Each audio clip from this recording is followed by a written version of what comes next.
사랑하는 성도 여러분, 우리는 누굴까요? 저를 포함해서 우리는 누굴까요? 저는 오랫동안 우리의 사명에 입각해서 우리는 우리 주님의 증인이다. 하늘나라의 대사며 하나님의 편지들이다.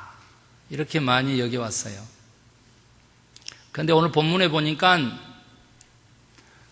우리가 이렇게 행하고 우리의 존재를 행함으로 함께 인식하는 그 방법에서 주님께서 구별해가지고 오늘 본문에 보니까 존재적으로 우리가 누구인지가 먼저 돼야 되고 그것이 더 중요하다는 것을 가르쳐줘요.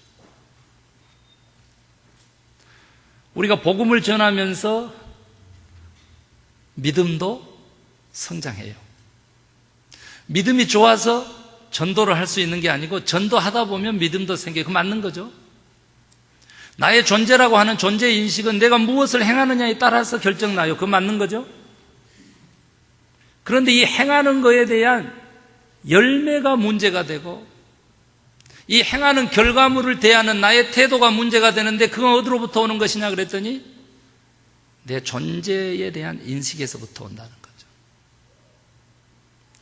오늘 하나님은 말씀해 주세요. 로마에 편지한 바울의 편지인데 이 바울의 편지를 통해서 하나님은 우리에게 말씀해 주세요. 너희는 내 아들, 딸이다. 아멘 하시기 바랍니다. 너는 내 자녀인데 왜 내 자녀냐 그랬더니 내 영을 받았어. 내 아들의 영을 받았지.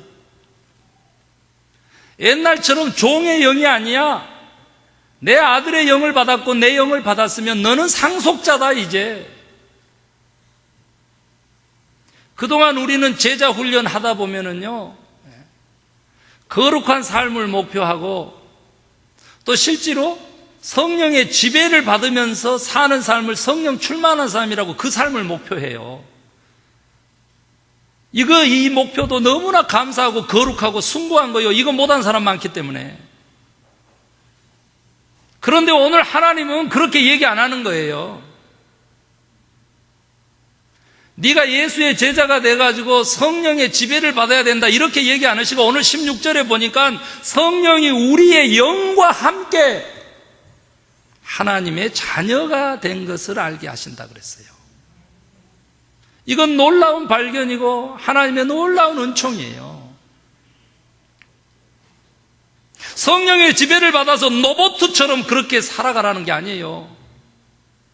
그렇게 억지로 제자가 되라는 게 아니라고. 그것은 종의 영을 받았을 뿐인 거예요. 우리가 죄의 종에서 자유해서 하나님의 자녀로 삼아놨는데 다시 누가 그랬는지 하나님의 자녀의 종으로서 그렇게 우리를 전락시켰는데 오늘 본문은 그게 아니에요. 오늘 하나님의 말씀은 주의 영이 우리의 영과 하나 되어서 이제 우리가 하나님의 아들, 딸들이 되었다는 거예요. 아멘 하시기 바랍니다. 그래서 그리스도인의 삶이라고 하는 것은 저는 일찍이 얘기했어요. 메시아적인 삶이라는 거예요. 메시아적인 삶. 예수님과 같은 삶이라는 거예요. 오늘 하나님이 우리에게 원하시는 것은 예수의 제자? 아니요. 하나님의 아들, 딸들을 원하시는 거예요. 아멘 하시기 바랍니다. 우리가 하나님의 영을 받았으면 내 영이 하나님과 하나 됐다면 나는 하나님의 상속자, 아들 된 거예요. 예수처럼. 왜 하나님이 인간의 몸을 입고 이 땅에 오셨어요? 제가 이렇게 얘기하면 예수님이 뭐 이렇게 우리하고 동급되는 줄 아세요? 아니죠. 그런 뜻이 아니죠. 천하보다도 귀한 생명으로 하나님이 우리를 인치셨는데 예수님은 하나님이시면서도 동시에 인간이셨죠. 그렇다고 해가지고 예수님을 내가 깎아내리려고 이 말하는 게 아니고 예수님을 이 땅에 보내신 하나님의 그 삼위일체 하나님의 본뜻은 우리가 예수처럼 그렇게 예수가 되어서 사는 거예요. 어떻게 살았어요? 나를 위해서 살지 않았어요. 남을 위해서 살았어요. 나를 위해서 목숨 연명하지 않았어요. 남을 위해서 목숨을 내놨어요. 그렇게 산 것이 하나님의 아들로서 사는 거라고. 이것이 참된 메시아상이고 참된 그리스도인들의 표상이 되는 줄로 믿으시길 바랍니다. 나는 하나님의 아들이고 딸인 거예요. 왜요? 우리에게는 하나님의 영이 이미 성전 삼고 계시기 때문에. 성령의 사람이라면, 하나님이 함께하는 사람이라면, 하나님의 임재를 경험한 사람이라면 증거가 나타난다는 거예요. 증거가. 오늘 그 증거 5가지를 여러분에게 하나님이 제시하라고 하세요. 그 5가지 표상을 가지고 우리가 과연 하나님의 아들로서 주의 영으로 살아가고 있는 하나님의 상속자인가? 하나님의 상속자는 얼마나 영광스러운지요. 그 영광의 자리에 우리와 함께 하는 거예요, 하나님. 그런데 너무나 귀한 말씀은 그 영광을 받을 것이니까 고난을 받으셨던 예수님처럼 고난을 받은 것도 마땅하다는 거예요. 그리고 이 세상에 살면서 받는 고난은 장차 올 영광과 좋게 비교할 수 없도다. 아멘 하시기 바랍니다. 그 영광을 바라보고 그 영광의 존재로 하나님이 우리를 오늘 허락하신 거예요. 첫 번째 성령의 사람의 증거, 하나님의 상속자로서의 하나님의 아들된 그 구원받은 자의 증거 첫 번째는요, 너무 기쁘게도 기쁨이라고 얘기를 했어요. 100개의 교회 1800명의 성도들에게 조사를 했더니 기쁨이라는 거예요. 기쁨. 여러분, 교회에 오는 것이 오늘 기쁘셨습니까? 저 여기까지 진행했는데 기도하고 찬송하는 것이 기쁘셨냐는 거죠. 아멘은 하시는데 얼굴 표정이 아니다고. 옆 사람 보면서 기뻐합니다 한번 하시기 바랍니다. 여러분 느끼셨죠? 이미 희한하게도 기뻐하신 분들 계시잖아요. 여러분, 이 기쁨이라고 하는 것은 뭐 시끄럽지 않는 것입니다. 박장대소를 하고 막 깔깔거리고 이 기쁨이 아니에요. 하나님이 주시는 이 성령의 사람의 참된 기쁨이라고 하는 것은 무엇과 같냐면 사슴과 같다 그랬어요. 사슴과. 저는 실제로 20년 전이네요. 벌써 유학생아 너무 가난한데 졸업 학비를 1년 반 정도 분납하기로 하고 가 졸업장을 받는 졸업식에 우리 부모님을 초청을 했어요. 얼마만큼 돈이 없었냐면 라스베가스, 자이언트 캐니언, 그랜드 캐니언을 돌아서 오는 길을 호텔비가 없어가지고 저기 있는 지금 우리 교회 주차장에 세워진 다찌램 지금 30년 된 거예요. 그 밴을 타고 1박 2일로 1200마일을 돌아선 거예요. 저는 거기서 경험했어요. 새벽길이에요, 새벽길. 자이언트 캐니언을 지나서 그랜드 캐니언을 막 이렇게 달리고 있는 그 길에 사슴 떼가 지나는 거예요. 확 나타나니까 브레이크를 밟으면서 동시에 크락션을 나도 모르게 막 누르면서 멈춰서는데요, 저는 깜짝 놀랐어요. 그 사슴의 눈이 그렇게 크고 빛나는 줄, 저를 쫙 째려보면서 칠라면 쳐봐라, 꼼짝도 안 하는 거예요. 다른 사람 같았으면 브레이크 딱 놓고 그냥 싹 밀고 그냥 자빠지면 차에다 싣고 막. 여러분, 왜 그랬을까를 알았어요. 사슴이요, 헤드라이트 불빛을 탁 보면요, 순간 눈이 멀어버리면서 아무것도 할 수가 없는 상태에 직면하는 거예요. 하나님이 성령의 사람에게 주시는 이 기쁨이라고 하는 것은 하나님을 만나고 하나님을 경험한 순간 아무것도 할 수 없는 그런 캄한 기쁨이라는 거예요. 이 기쁨은 너무나 우리로 하여금 더 이상 움직일 수 없도록 하여서 하염없이 눈물을 흘리게 되는, 기뻐서 흘리는 눈물을 경험하게 하는 그런 기쁨이라는 거예요. 저희 교회에서 예배 드릴 때 그런 역사가 많이 나타나는데, 우리 히스패닉 친구들, 또 우리 아프리칸 아메리칸 친구들 예배 참석하는데 앞에서 김 목사가 한글로 하니까 못 알아먹는 거죠. 그런데 예배 시간에 막 펑펑 우는 거예요. 엉엉하면서 소리 내면서 우는 거예요. 끝나고 났는데도 우는 거예요. 가서 같이 울면서 기도해 주고 그랬어요. 성령을 경험하는 것이죠. 씻김을 허락받은 것이죠. 주의 영을 모신 것이죠. 그런 경험들이 우리에게 있냐는 거예요. 그래서 그것이 너무 기뻐가지고, 어떤 분이 찬양하다가요, 주의 영이 임해서 너무 기뻐가지고 찬양을 멈추고 그 주의 역사를 느꼈다고 하는 고백을 했어요. 찬양을 끝까지 아름답게 불러야 그게 하나님 감동하고 영광 받은 게 아니고요, 그런 역사가 일어난다는 거죠. 내가 누군가에서는 가장 중요한 게 하나님을 내가 만난 사람인가, 주의 영어에 내가 임재를 체험한 사람인가, 이게 너무 중요해요. 하나님을 만난 경험이 없는 사람 가지고는 절대 교회에 함께 할 수가 없어요. 하나님을 만난 경험이 있는 자들만이 기쁨으로 이 어려운 교회를 봉사하며 섬길 수 있게 돼요. 편한 쉬운 신앙생활을 거부하는 거예요. 오늘 말씀처럼 장차 올 영광 때문에 고난을 즐거이 기쁨으로 고난을 선택하는 거예요. 그런 사람이 성령의 사람이라 아멘 하시기 바랍니다. 김 목사 또 설교 가만 듣다 보면 항시 저 양반은 가면 우리의 책임으로 가, 또 이런 생각하고 계실지 모르는데 아멘 하셨으니까, 하나님의 영이 있는 사람은 환경에 매이지 않는 기쁨이 충만하다, 그거예요. 아멘입니까? 두 번째, 성령의 사람의 증거가 있었으니 그건 뭐냐 그랬더니 혼자 하려고 하지 않는 거예요. 자기 중심성을 벗어난다는 거죠. 여러분요, 디모데후서 3장에 가면은 말세에 첫 번째 징조가 뭐냐 그랬더니 자기를 사랑하며, 그 다음에는 뭐예요? 돈을 사랑하며. 자기 중심성을 극복하지 않고 성령의 사람이 될 수가 없어요. 성령의 지배를 받을 수 없어요. 그하고 영이 하나 될 수가 없어요. 왜요? 하나님의 영, 성령은, 지금 우리 성령의 시대잖아요. 성령 하나님은 그분이 본질상으로 공동체적이라는 뜻이에요. 왜? 삼위일체 하나님이기 때문에.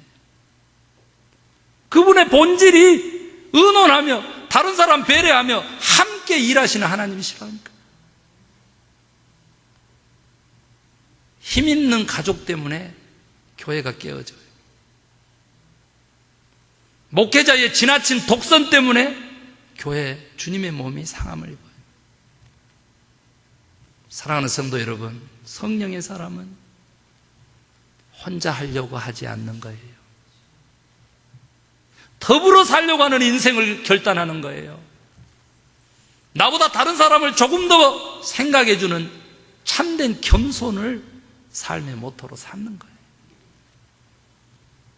이것 없이 하나님을 입에 올리면 안 돼요. 이것 없이 주여 부르면 안 돼요. 이것 없이 믿음으로 구원 얻는다고 고백하면 안 돼요.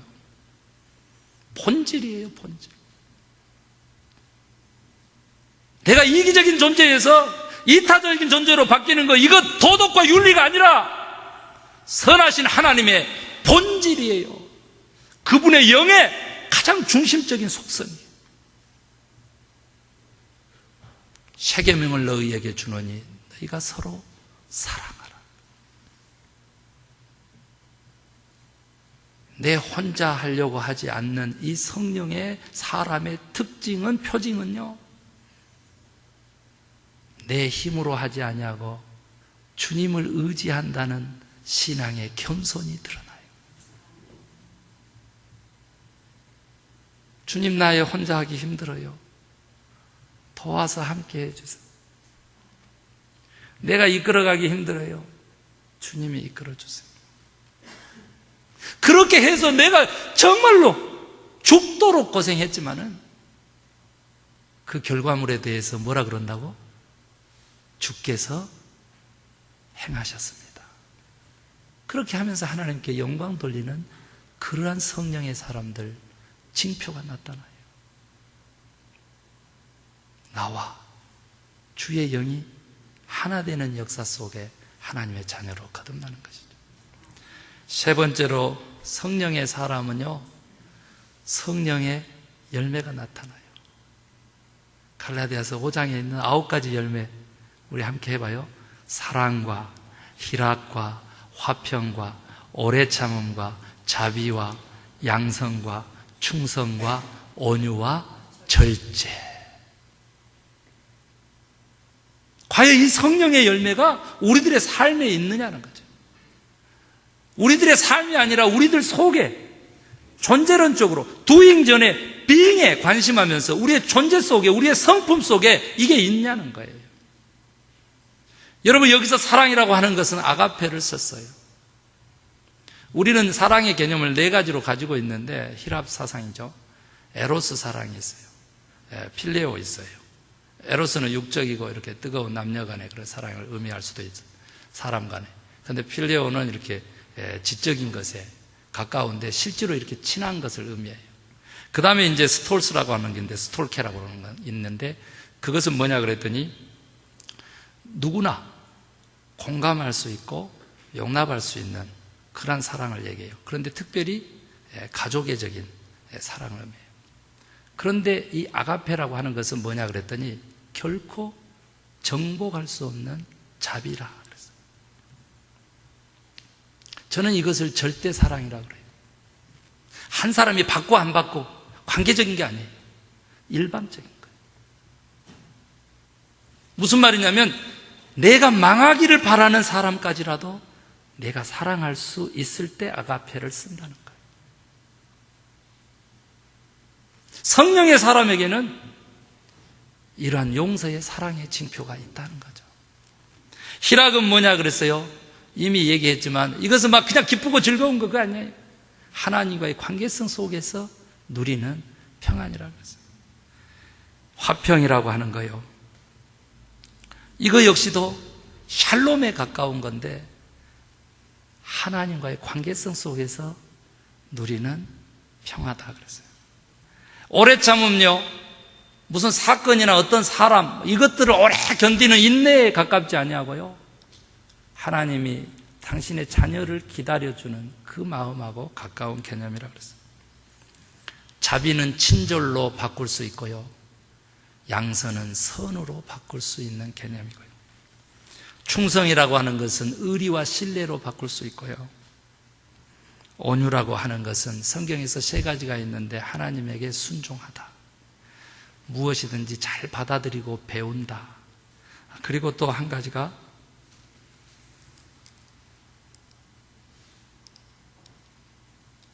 다른 사람을 이해한다 라고 하는 것까지도 온유에 포함된다고 해요. 그리고 마지막에 절제는요, 자기를 이기는 거다 그랬어요.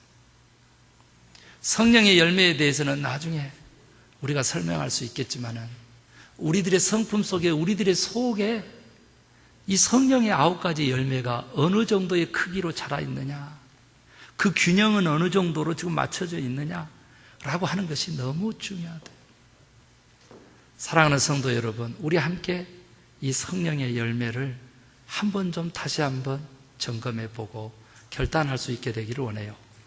사랑과 희락과 화평과 오래 참음과 자비와 양성과 충성과 온유와 절제가 우리 속에서도 충만하고 우리들의 삶 가운데서도 열매로 드러날 수 있게 되기를 원합니다. 여러분, 여기까지 하고 우리는 발견해야 돼요. 무엇을요? 나로부터 출발해가지고 항시 관계성으로 나아가는구나 라고 하는 이 성령의 사람의 특징을 발견해야 돼요. 시편 128편에 보면은요, 나로부터 구원을 받아가지고요, 내가 행하는 일들이 축복을 받고요, 그것을 떠나서 시온, 우리 교회가 잘 되고요, 예루살렘, 온 유대, 나라가 잘 되는 그런 축복을 꿈꾸고 기도해요. 하나님의 축복은 이런 확장성이 있거든요. 성령의 사람의 그 특징도 성령의 열매가 이 안에서부터 우리와 가장 가까운 가족에서부터 이웃에서부터 교회에서부터 그리고 이 사회까지 이렇게 확장되어가는 확장성을 가지고 있는 거예요. 성령의 사람은 성령의 열매가 충만하고 주렁주렁 달린 귀한 사람인 줄로 믿으시기를 바랍니다. 네 번째, 성령의 사람은요, 성령의 은사가 드러난다 그랬어요. 은사라고 하는 것은 카리스마입니다. 사람은 누구나 태어나면서부터 하나님으로부터 재능을 받았다라고 하는 것, 그 탤런트 맞아요, 같은 것으로 봐야 돼요.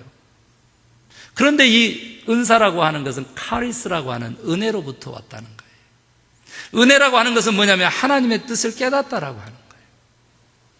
우리는 다 은혜 받았다고 하면 값없이 누리다라고 하는 개념 속에만 너무 차 있는데, 그 카리스라고 하는 단어는 하나님의 뜻을 깨닫는 것에서부터 출발해요.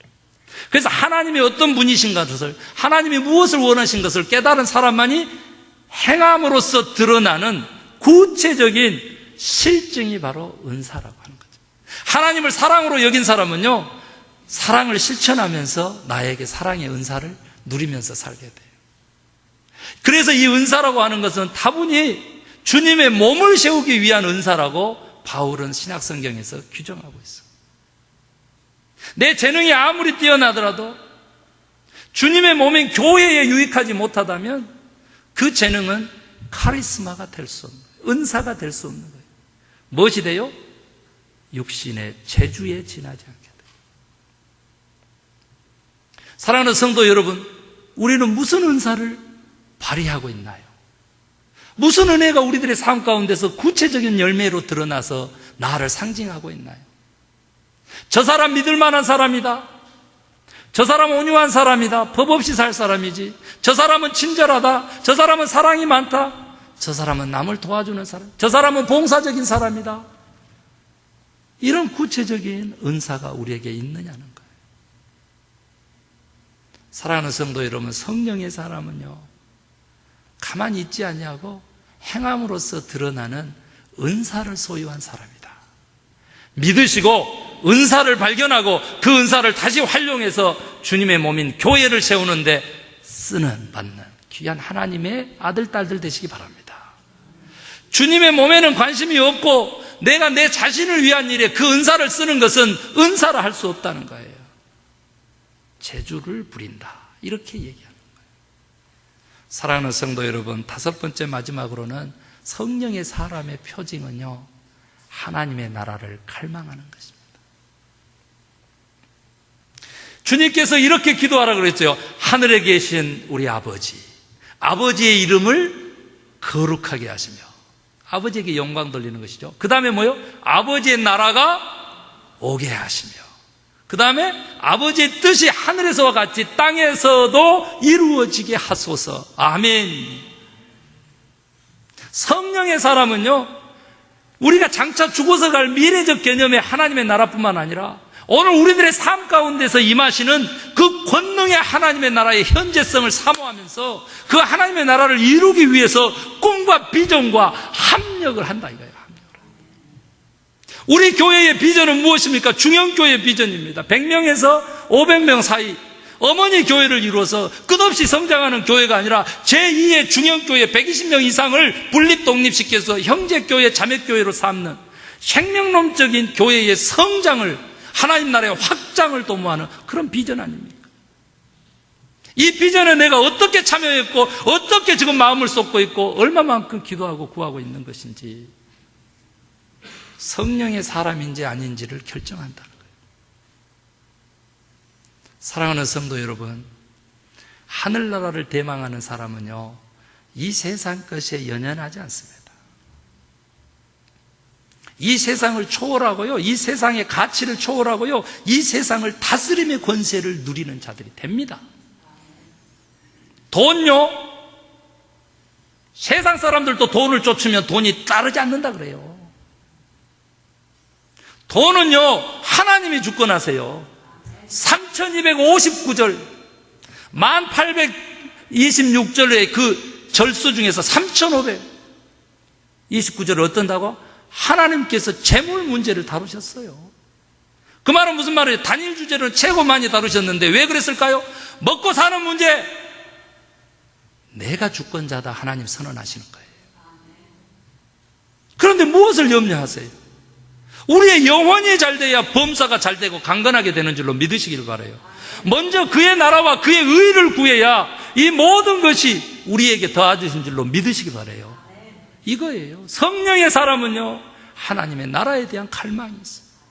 저의 유일한 평생의 소원은요, 교회를 통해서 하나님의 나라를 보는 것이에요. 여러분의 인생 속에서 예전에는 아니었는데 세상에 사로잡힌 자요, 죄의 구덩이에 놓인 자인데 천국을 건설하고요, 여러분의 인생이요, 그곳에서 여러분의 자녀가요, 죄와 상관없이 하나님과 더불어 연락할 수 있는 여러분의 인생 속에서 하나님의 나라를 보는 것이 이 김 목사의 영원한 꿈과 소망이에요. 하나님의 소망은요, 나성소망교회가 중형교회의 비전을 가지고 교회사를 새롭게 쓰고요, 교회를 개혁해서요, 더불어 사는 이 세상도 하나님의 거소가 되는 성시화를 이루는 비전이라고 저는 그렇게 믿어요. 여러분, 공룡이 어떻게 망한 줄 아세요? 자체 포식으로요, 자기의 지구의 환경을 변화시켜서 멸종했어요. 자체 포식으로. 95% 이상의 수평 이동으로요, 몸집을 키우는 대형 교회를요, 갈망하는 그런 목회자들이 있는 한 하나님의 꿈은 뭔 거예요? 사랑하는 성도 여러분, 우리 교회가 가진 비전은요, 하나님의 눈물이에요. 그 눈물이 기쁨으로 영광으로 바뀌는 날이 반드시 있을 것이라고. 여러분은 정말 우리 교회에 속한 것이 위대한 거예요. 여러분이 하지 않고요, 같이 예배드려주는 이 한 시간 때문에요, 나성소망교회의 이름으로 주님이 중형교회의 꿈과 비전을 이루시는 역사를 우리는 보게 될 거예요. 사랑하는 성도 여러분, 하나님의 나라를 마음속에서부터 품고 갈망하시기를 바랍니다. 그러면 우리가 무엇을 행하든지 간에 하나님의 영광이 드러나고 하나님의 기쁨이 넘쳐서 우리의 기쁨이 되는 성령의 사람이 될 것으로 확신합니다. 기도하기를 원합니다. 하나님 감사합니다. 이 시간 우리 기도하기를 원해요. 내가 어떻게 살아왔고 내가 누군지를 깨달을 수 있게 되기를 원해요. 내 자의식이 하나님의 아들, 딸로 확정되기를 원해요. 성령의